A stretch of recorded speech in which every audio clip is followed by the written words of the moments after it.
Why, hello there YouTube and welcome to a random review. I am Random Ross and today I am reviewing Peter Pan and Wendy.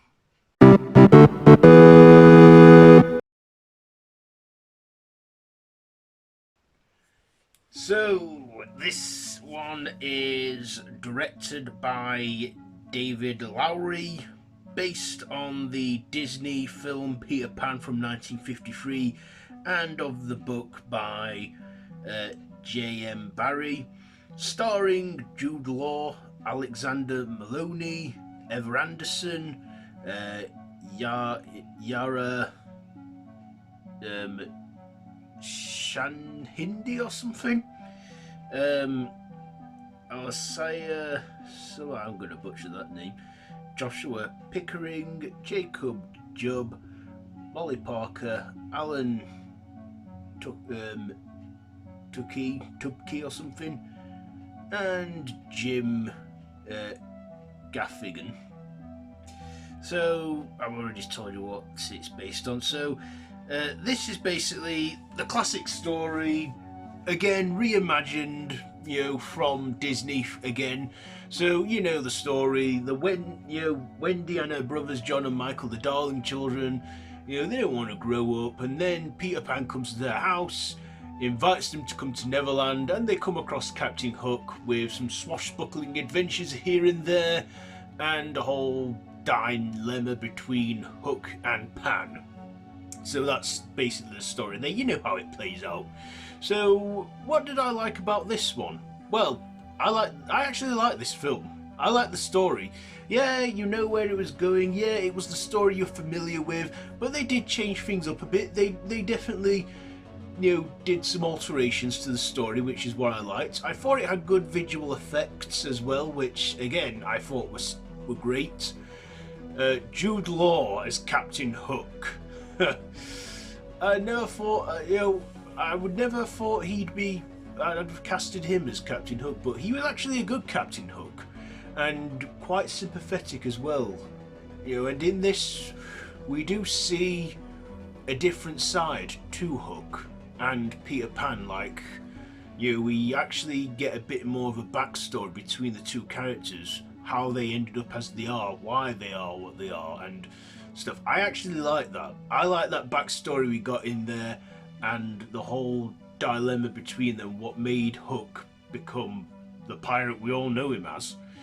I also liked Mr. Smee as well. He was a good henchman. Didn't do a lot in it as I thought he would, but still, the guy they got for Smee. I enjoyed watching him play that. I also thought, the actress as Tinkerbell in this one, who played Tinkerbell. Let's just have a look on the wiki page. That's it, Yari Shahindi playing Tinkerbell. I liked her in it playing Tinkerbell. She still did the tinkly noises, but she did have one line towards the end where we could actually understand her, which I thought was a nice touch. But yeah, I liked the story. I also, liked the ending too. I thought the ending was really nice. I thought it really was. I won't give anything away because it's literally just come on today on Disney Plus. That's another thing. It's available on Disney Plus, so you can stream it now and watch it. It's about just under 2 hours, but it don't feel like it's that long. It's about 109 minutes, so yeah, just under 2 hours. And like I said, it was really good, and I enjoyed watching it. Also, Ever Anderson as Wendy. Yes. Now, let me know if you think this, but every time I looked at Ever Anderson, I kept seeing her mother. Of course, if you don't know who her mother is, her parents are actress Mila Jovovich which is probably better known from the Resident Evil franchise, and her father is filmmaker who worked on them films, Paul W.S. Anderson. So yeah, they had a kid together, and it's her, Ever Anderson. And before this, I believe, well, to my knowing, she had one acting credit, which was in the opening scene of Black Widow, where she played young Natasha Romanoff.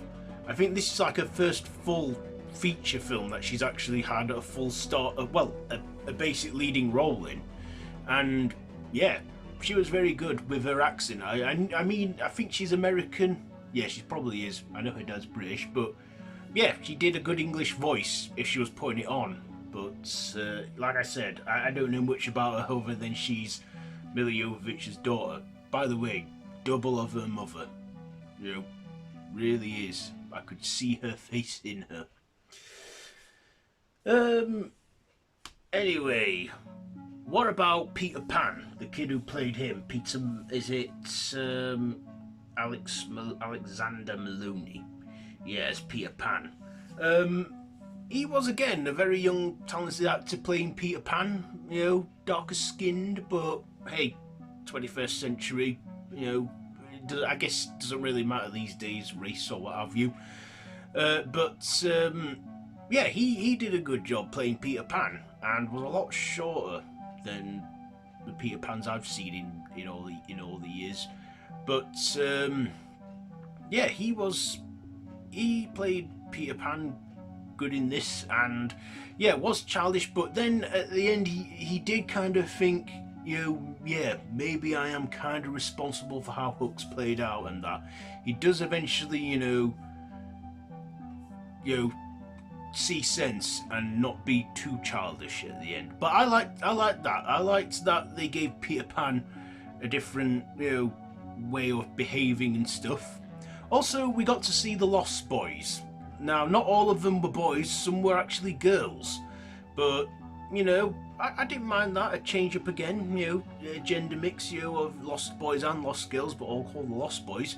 I thought that was a nice one. I believe they had one that had Down syndrome, which I thought was like, yeah, okay, yeah, why not? You know, why should disabilities and, you know, learning difficulties affect people when they're acting and that? You know, so yeah, I say good on them for actually doing that. And yeah, but I do have a few tiny negatives to say. The Native Americans, the Indian tribe. We saw Tiger Lily in this. We got to see Tiger Lily in this one, played by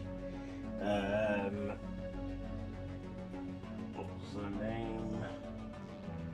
Played by Alicia.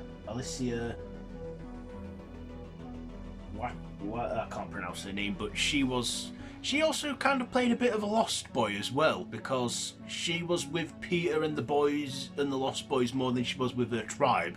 We do get to see her tribe in it, but not very much. But they don't go the whole racist thing like in the original. They don't do the whole what made the red man red number. And the crocodile. Yeah, we only see the crocodile in one scene, unfortunately. I don't know if that's a spoiler or anything, but yeah, don't go expecting the crocodile to keep coming into it every few seconds whenever Hook's feeling, you know, afraid or whatever. But yeah, we only see the crocodile in one scene, unfortunately. So if you go for that, you'll be let down. But yeah, they don't do as much singing in this. Well, I mean, the original, they didn't really do much singing. I mean, they did do the Red Man Red and Wendy singing Your Mother and Mine, and and when they're flying from London, they didn't drag that out into a whole like music number where it's playing that song, you can fly, you can fly, you can fly. But they do kind of replay that song, that music, but instrumental in the film's score, which I thought was a nice touch to it, because I did like that. It was, you know, like I say, a great retelling. Probably the best take on Peter Pan I've seen since maybe the 2003 film. And that's but yeah, that's Universal Pictures, that. But yeah, I did really like this one. I definitely enjoyed it a lot more than I thought I would. So, Peter Pan and Wendy, what are my final thoughts and ratings for this one? You know what? I'm actually going to give this one a 5 out of 5 because it was a fun watch. Definitely felt reminiscent of the 1953 film, which I did watch growing up as a kid. That and Hook, the one with Robin Williams and Dustin Hoffman. But yeah, Peter Pan and Wendy, like I said, check it out. It's available on Disney Plus now. So yeah, that's it for this review. So have you seen it yet? Let me know down in the comments below. If you have, if you like this video, be sure to give it a big thumbs up and to share with your friends, and feel free to subscribe to the channel if you haven't already, and to hit that notification bell. All my social media links are down below in the description, so you can check all that out. You know, that's your choice at the end of the day, by the way, not mine, but it really helps me out. And also, if you love horror, I have a channel for that too, linked down below, so feel free to check that one out. Anyway, I've been Random Ross, and this has been a random review. So yeah, until next time, I bid you all a goodbye, friends, goodbye. Yeah, and the message I feel behind it is, you know, we all have to grow up.